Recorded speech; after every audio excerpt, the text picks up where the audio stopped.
Darkcast Network. The light shines brightest on our indie podcasts.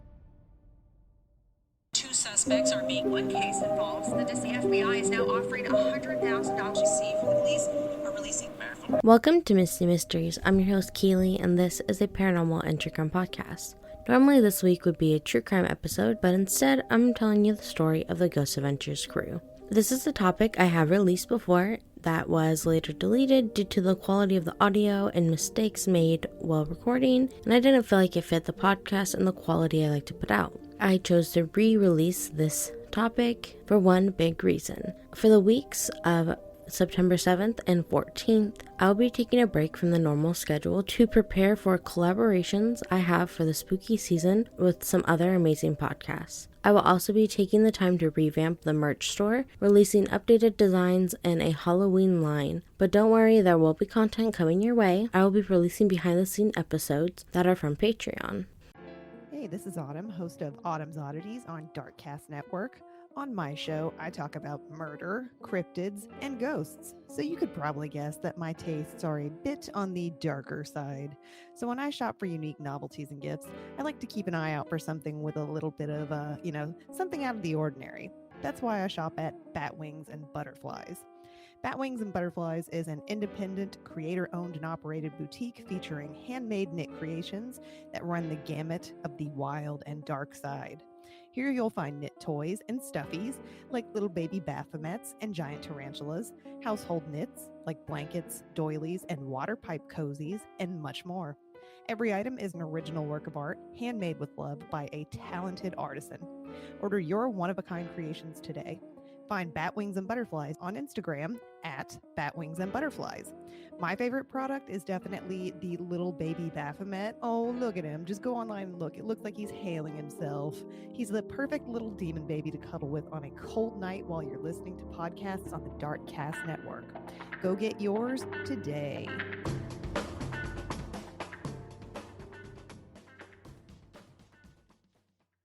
Let's jump right into this week's topic. Ghost Adventures is a paranormal investigation show, and it's a show that paranormal fans seem to either hate or love, especially its main paranormal investigator, Zak Bagans. Ghost Adventures has built what feels like a life of its own. At the time of recording this episode, the first episode of season 26 is about to come out, and the show has over 10 spin-off shows and documentaries. I feel like not many people don't know what Ghost Adventures is, but what many people don't know is that the men at Ghost Adventures got their start in the paranormal world with a documentary. This documentary is just named Ghost Adventures, exactly like the show. When I watched it, I'd watch it in parts on YouTube, at least to watch it for free, but it originally aired on July 25th, 2007 on the NBC-owned channel Sci-Fi. The Ghost Adventure documentary was put together with just the original three men, paranormal investigators, Zak Bagans, Nick Groff, and equipment tech / cameraman Aaron Goodwin. For just a bit of background on Zak, Nick, and Aaron, to understand how this documentary came to be, Zak went to college at Motion Picture Institute of Michigan with hopes to become a documentary filmmaker. After his graduation, he moved to Las Vegas to make this dream come true, but he struggled at first, leading him to pick up random jobs, but most famously his job as a DJ, working weddings and parties. Zak's job as a DJ led him to meet the co-founder of Ghost Adventures and fellow paranormal investigator Nick Groff when Zak was the DJ at Nick's wedding to his first wife. The two met and they bonded over Nick's interest in the paranormal that he had since childhood and Zak's recent interest in the paranormal that came to be after an experience in his apartment while in college. The two co-founded Ghost Adventures and put together this idea to make a documentary based on Zak's journey to find the truth, but they needed someone who knew the cameras. This is where Aaron joins the crew. Aaron fell in love with film after moving from Oregon, where he grew up, to Las Vegas. He taught himself how to edit and operate a camera. He gained professional experience working on the red carpet and TV shows. Aaron was friends with Nick because he helped Nick out with projects while he was in college. And Nick introduced him to Zak when bringing Aaron on board for this documentary, which, when they started, Aaron was actually a skeptic and says he didn't understand what he was signing up for at the moment. Now, what exactly was Aaron signing up for? In the documentary, the men visit multiple haunted locations in the gold mine towns across Nevada for investigations. The Silver Queen Hotel, the Old Washoe Club, the Gold Hill Hotel, the Virginia City Cemetery, and the Goldfield Hotel. Zach begins this documentary by explaining the paranormal encounter he had while living in his old apartment in Michigan that made him a believer and sent him on his journey for truth.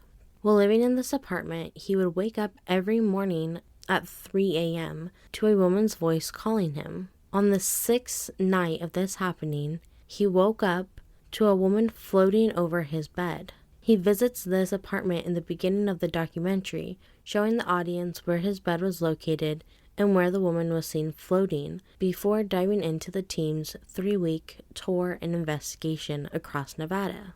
On this 3-week tour, they first hit the Silver Queen Hotel in Virginia City, Nevada. The Silver Queen Hotel is a historical hotel, wedding venue, and a popular paranormal investigation site.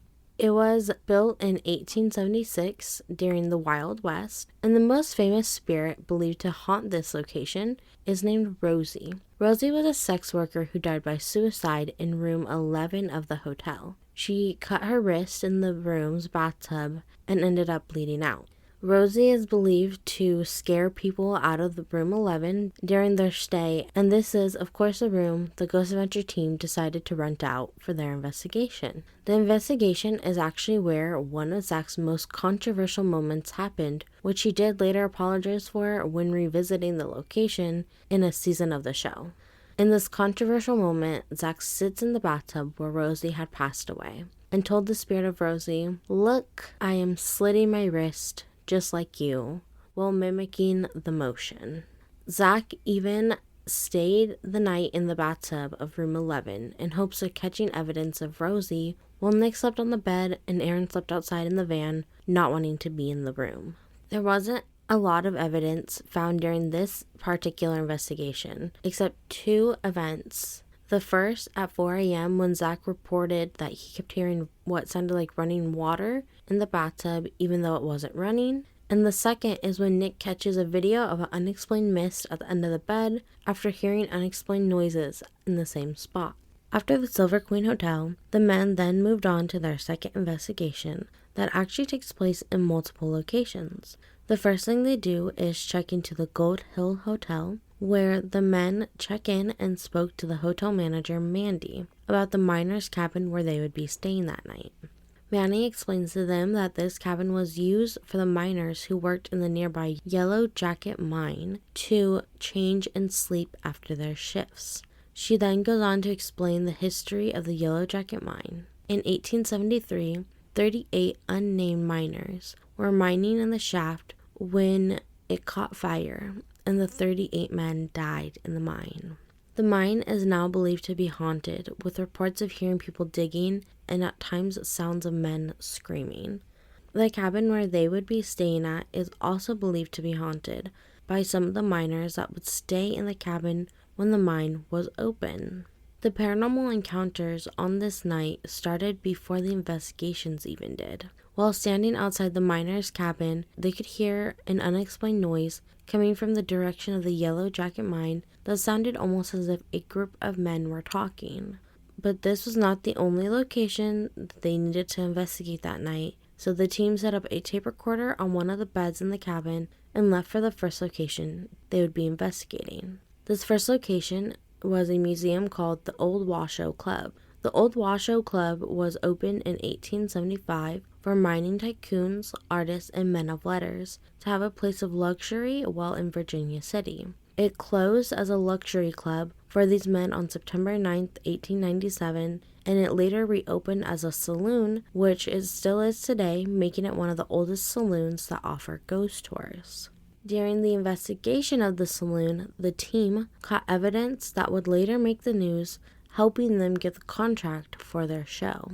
While investigating on the second floor of the saloon with an infrared camera, a camera that is thermosensitive, meaning it picks up hot and cold signatures, caught a full-body apparition following Nick out of the room. Zach and Aaron, throughout their time in the saloon, had an odd experience. Sitting less than a foot apart, Zach was sweating with sweat coming down his back, as Aaron was cold with goosebumps. Right after this experience, the team left the saloon, heading over to Virginia City Cemetery. This cemetery dates all the way back to the 1860s. Most people buried in the cemetery were buried before the 1920s, but the latest dates to 2004 when the documentary was made. The cemeteries are all grouped together from the Catholic Cemetery, Fireman Cemetery, Masonry Cemetery, and many more, making it all one big cemetery. Before they started their investigation, the men first had to meet with the sheriff who holds the key, since it is locked, and hopes to keep paranormal investigators and late-night guests out. The cemetery is where it seems their investigation got heavier. This cemetery has claims of a light that floats over the graves. The team not only caught this light in person, but they caught the light on the camera that is best described as orange and shapeless. After seeing and capturing the light, the men make their way to the cemetery's caretaker vault. Before starting any EVP session, the men were sitting relaxing next to the vault when a soft cry is heard, and Zach's shoulder gets pulled, sending him running out of the cemetery, calling it for the night at that location. They make their way to the final location for the night, the cabin at the Gold Hill Hotel, where they would be staying. The first thing Aaron did in the cabin was check the recorder he left on the bed, where he found an EVP of a growling kind of mumble the crew believe said, "Is it the devil?" After hearing this, Aaron was terrified and wanted to leave, but Zach talks him into staying, although Aaron did not want to participate. Nick and Zach then decide to do a Ouija board session in hopes to connect with the spirits, but nothing came of it. No further evidence was found until 4:18 a.m. when a camera picks up a breathy sound along with a clear EVP saying, "Who are you?" The Ghost Adventure crew packs up after this and heads home to Las Vegas. This is where they start to share the evidence I talked about earlier from the Washoe Club, and with all this attention, they were invited to the Goldfield Hotel in Goldfield, Nevada, by the building owner. The Goldfield Hotel opened in 1902 after gold was found in the hills around it, and people flocked to the area to get gold and make money. The hotel was a luxurious hotel, but when the gold rush ended, the hotel kind of went down, and by the end of World War II, the hotel had seen its last guest. A new owner bought the hotel in the 80s and spent millions trying to renovate it, but it never took off. The hotel switched hands of many different owners till it landed in the hands of Red Roberts in 2003, who invited the Ghost Adventure crew to come investigate. Zach and Nick arrived at this hotel without Aaron since he couldn't make the trip. Zach and Nick met with Red, who gave them a tour of the property and took them out of the property to the home of a woman named Virginia Ridgway, who was a custodian of the Goldfield Hotel for 17 years. Virginia joined the men back at the hotel to explain her experiences over the years, and she also told Zach and Nick about the story of a woman named Elizabeth, who is believed to be chained up to a radiator in room 109 by one of the past hotel owners, where she sadly ended up passing away, still chained up. Virginia even joined them in an investigation and seance for a bit, where they caught an EVP in room 109. Virginia spoke to Elizabeth, saying, "Elizabeth, hello, I'm back. I'll be coming back quite often. Is there anything you need? Can you talk to me?" And this is where an EVP of a voice was caught saying, "No." After this, Virginia left while Zach and Nick went on to get locked into this location, being the first location they got locked down in, and they started to investigate. During the investigation in the basement, they heard what sounded like a loud scream or screeching noises. They went into the basement to see what the noise was, and something was thrown towards them. Zach goes on to tell the spirits that they don't seem very nice, but the men have no fear of them. Just as he says this, a brick is visibly thrown across the room that the men are entering. A piece of wood is also thrown the opposite direction, and this sends Zach and Nick running, separating from each other. While separated, both Nick and Zach's camera pick up on EVPs, and then when the men finally found each other, they escaped out of the fire escape. The documentary ends with the men showing Virginia the evidence they found and clips of them going on the news. The Ghost Avenger documentary did so well that on October 17th, 2008, Travel Channel released the first episode of the show where Zach, Nick, and Aaron investigate Bobby Mackey's music world. The show has gone on to what it is today with 26 seasons and over 10 spin-off shows, investigating some of the most haunted places such as Eastern State Penitentiary, Ancient Ram Inn, Penhurst State School and Hospital, Villisca Axe Murder House, and so many more, including revisiting the locations that they investigated during the documentary. Of course, a show with this much time on air and popularity doesn't always stay the same. In 2014, Nick Groff left the Ghost Adventure crew without really any warning, going on to write and create his own shows like Ghost Stalker and Paranormal Lockdown, both US and UK. This change came with no explanation from either side to this day, although this has not stopped the many theories and ideas of why this happened, from faking evidence, creative differences, and just a fallout between friends. The show has also picked up members along the way. The first, Jay Waisley, an audio and video tech who first appeared in season 6, and Billy Tolley, also an audio and video tech who first appeared in season 7. Though they did not make their appearances till the later seasons, they have been in the show credits since 2009, around season 2. The show also has the same reoccurring camera and mic crew, one of them being Billy Tolley's ex-wife. Zach, Aaron, and Nick have taken what they started on the documentary and made careers out of it for themselves. Zach may be the one to make the most out of the Ghost Adventures. As the lead investigator, he has gone on to open up his own haunted museum named the Zach Baggins Haunted Museum in Las Vegas. That will be its own episode sometime soon. He has made a documentary called The Demon House, where he bought a house he believed to be haunted by a demon, and most recently he has signed on to a long-term contract with Discovery Plus to do narrations for other shows outside of the Ghost Adventure universe. Everything Ghost Adventures is now only on Discovery Plus, except for the original documentary, which I watched on YouTube. Personally, my favorite Ghost Adventure show is the new Ghost Adventure House Calls, but that may be because Aaron is actually the lead investigator on that, and it's kind of fun having a Aaron-centered show. For now, I want to thank you for listening. If you enjoy the podcast, reviews and sharing is always welcome and appreciated. Please stay safe, stay hydrated, and I will see you next week for a little taste of Patreon.